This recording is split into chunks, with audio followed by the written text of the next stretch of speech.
दर्शकों, स्वागत है आपका विदिशा एमटी न्यूज में। मैं हूं कृष्णकांत सिंघारिया। अब देखते हैं दिन भर की खास खबरें। पानी की समस्या से जूझ रहे आचार्य कॉलोनी निवासी पहुंचे जिला मुख्यालय, रखी अपनी समस्याएं।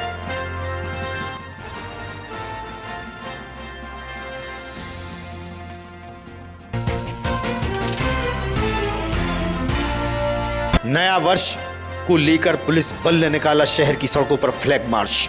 पुलिस कप्तान भी रहे शामिल।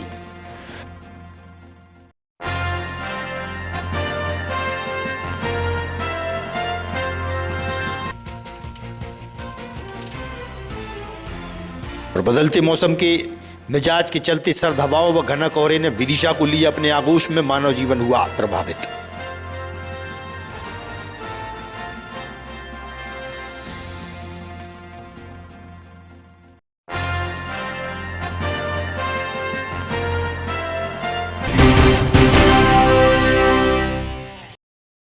अब खबर विस्तार से।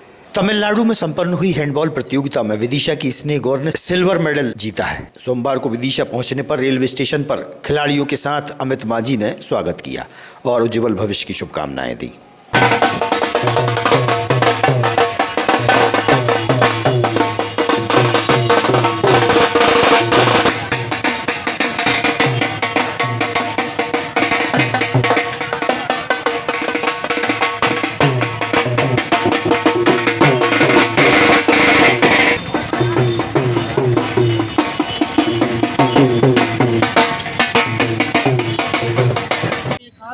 क्यों आई है, क्या वजह रही है? ये अमित सर, प्रिया मैम, पापा मम्मी सबकी वजह से आई है। क्या कौन सी प्रतियोगिता में खेला था? हैंडबॉल एसोसिएशन के द्वारा नेशनल के लिए गई थी मैं। डिंडीगल कब था ये?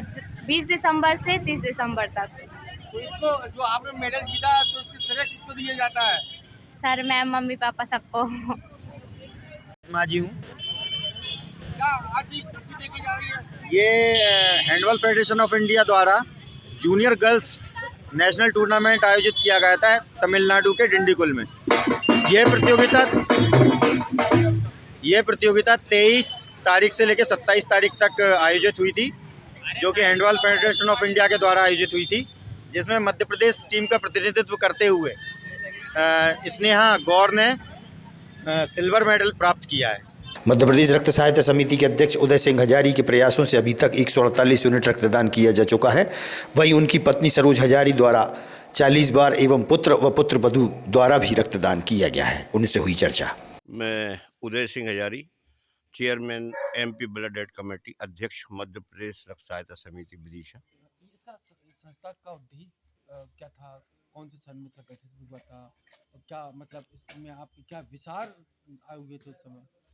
देखिए, क्या है कि ये हमने रक्तदान का कार्यक्रम जो है 1982 से सबसे पहले मैंने रक्तदान किया था सागर के तिली अस्पताल में। और मैं गुरुकुल में मेरी शिक्षा दीक्षा हुई है।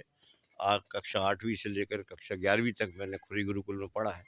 और जब वहाँ से पास आउट होते हैं 11th के बाद, तो गुरु दक्षिणा में कुछ उपहार नहीं दिए जाते, बल्कि बस ये एक संकल्प दिलाया जाता है कि आप जीवन में क्या करेंगे, मानवता के लिए, समाज के लिए, देश के लिए, प्रदेश के लिए क्या करेंगे, इसके बारे में एक संकल्प दिलाया जाता है साल श्रीफल के साथ। तो हमने इसी संकल्प के तहत, जो हमारे अन्य मित्र थे, उन्होंने अब विभिन्न तरह के प्रकल्पों को किया। हमने और हमारे एक मित्र ने, जो अभी असम में डीआईजी पुलिस में है, हमने संकल्प लिया कि रक्तदान के प्रति करेंगे।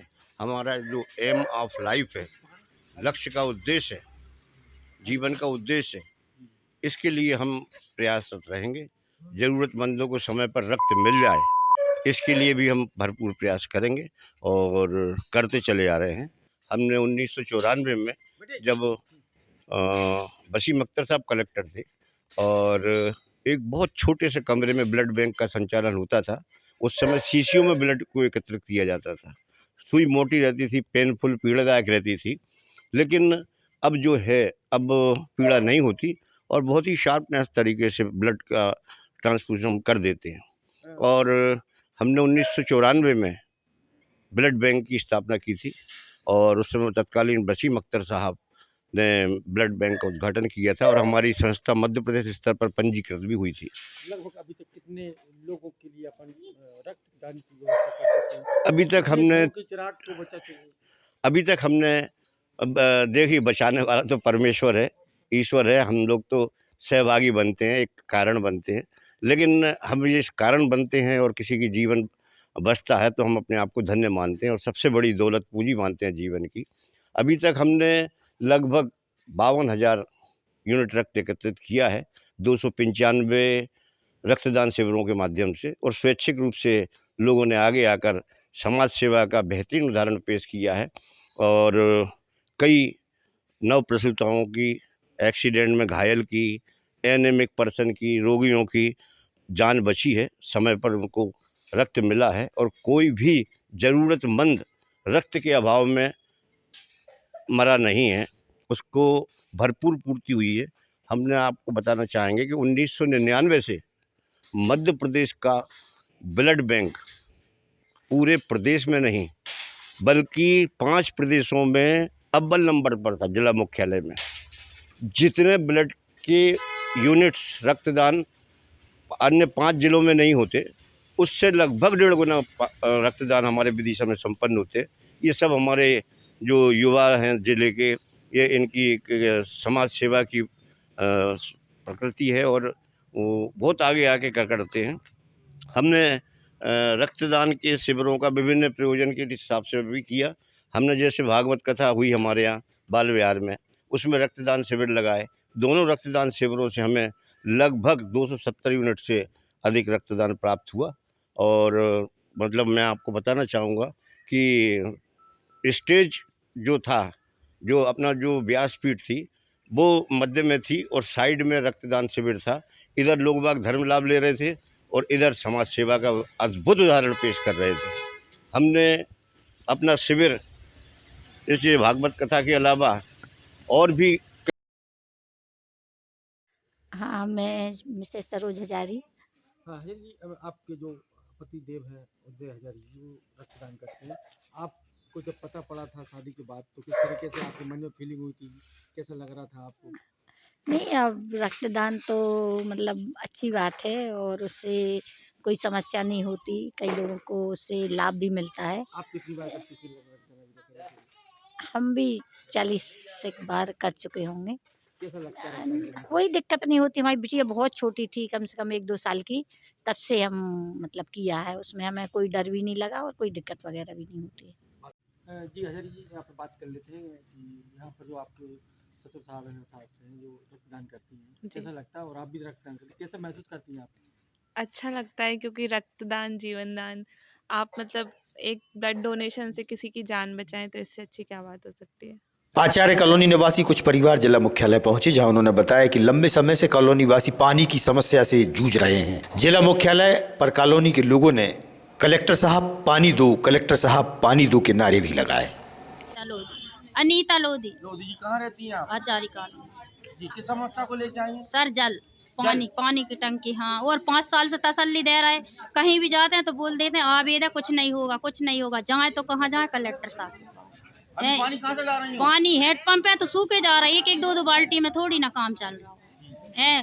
राजू दांगी तो उनसे नहीं बोला आपने? बोला है, बेबी हमारे साथ में आए 2-4 बार। नया वर्ष के आगमन से पूर्व शहर की सुरक्षा व्यवस्था के मद्देनजर पुलिस विभाग द्वारा शहर में फ्लैग मार्च निकाला गया। माधवगंज से प्रारंभ होकर बंटी नगर चौराहे तक पहुंचा। फ्लैग मार्च के दौरान एसपी रोहित कासवानी के साथ पुलिस बल बड़ी संख्या में मौजूद रहा। कानून व्यवस्था नए वर्ष के चलते मुस्तैद रहेगी।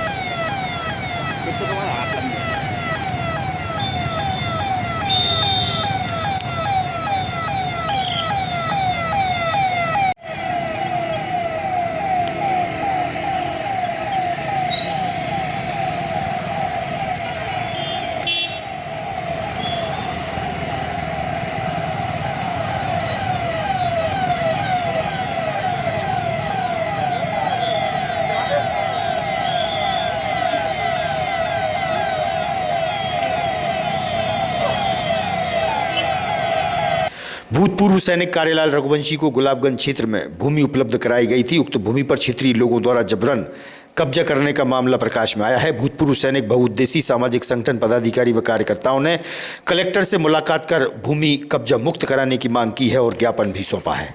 जी, मैं राजाराम राजपूत, पूर्व सैनिक बहुउद्देशीय सामाजिक संगठन जिलाध्यक्ष, और मेरे जिला कलेक्टर आकर जनसुनवाई में पहुंची, क्या पूरा मामला, क्या घटना है? ये हमारे एक भूतपूर्व सैनिक हैं जिन्होंने कालेलाल रघुवंशी जी की ज़मीन खरीदी है। अंगूरी बाई ने, हमारे भूतपूर्व सैनिक की पत्नी के नाम से ज़मीन खरीदी गई थी और ये ज़मीन प्रॉपर उन्हीं के नाम से थी और उनकी पत्नी ने ये ज़मीन हमारी फौजी की पत्नी को बेचा। लेकिन 2 साल हो गए। 2 साल में हमने अभी कलेक्टर साहब को आवेदन दिया था 15 दिन पहले।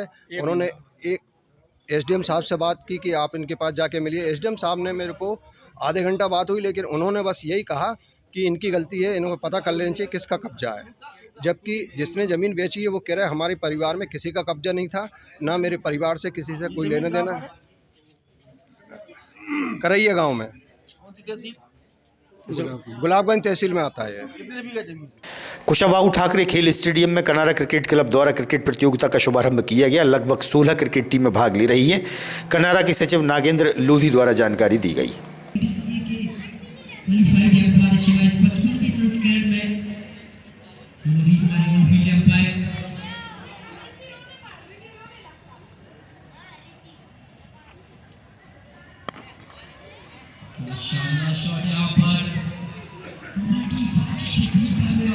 नागेंद्र लोधी, सचिव कनारा क्रिकेट क्लब।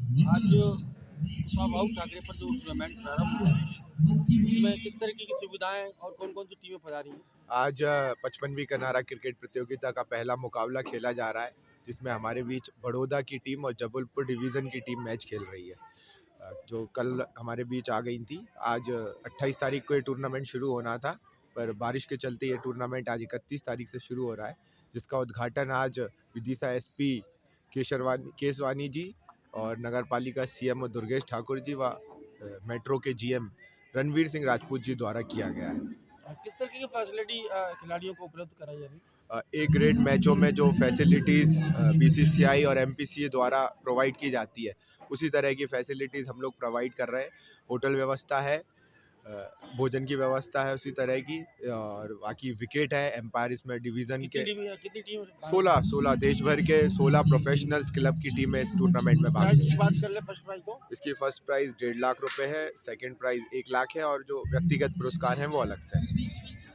अचानक मौसम ने बदली करवट के चलते बीती रात से शीत लहर व घना कोहरा के चलते रोड पर चलने वाले वाहनों की गति अत्यंत धीमी रही। कोहरे के कारण धुंध ही धुंध नजर आई। वहीं प्रातः काफी देर तक घना कोहरे की चादर ने विदिशा को अपने आगोश में लिया।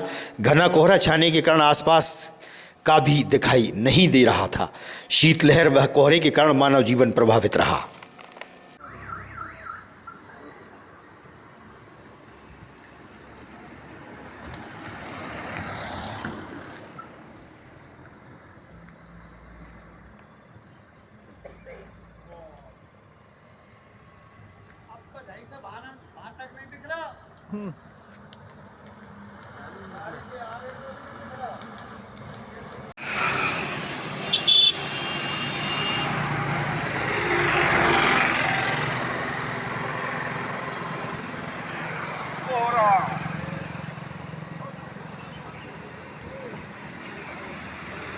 प्रत्येक मंगलवार को होने वाली जनसुनवाई के दौरान कलेक्टर रोशन सिंह की उपस्थिति में आवेदकों की समस्याओं को सुनकर निराकृत किया गया। इस मौके पर वरिष्ठ प्रशासनिक अधिकारी भी मौजूद रहे। मदों में उसका भुगतान हो रहा है, चाहे सफाई की बात करें या कंप्यूटर ऑपरेटर की बात करें या अन्य जो सर्विसेज हम दे रहे हैं, उसमें रेगुलर भुगतान हो रहा है। तो ये भुगतान उसको अपने फंड से करना है। गवर्नमेंट का जब मद आएगा तो उसको होगा। नोटिस तो आप दे ही दो, उसको बुला के आप पेमेंट करवाइए। नहीं होता है तो तत्काल प्रभाव से ब्लैकलिस्ट करने के लिए लिख दीजिए उसको। आपने नया टेंडर किया है कि नहीं किया है? क्यों नहीं किया है? उसका टाइम तो खत्म हो गया है ना। तुम्हारे यहाँ नहीं खत्म हुआ, जिला अस्पताल में खत्म।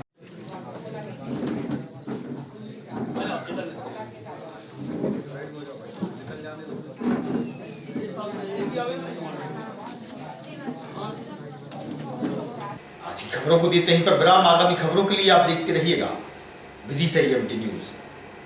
नमस्कार।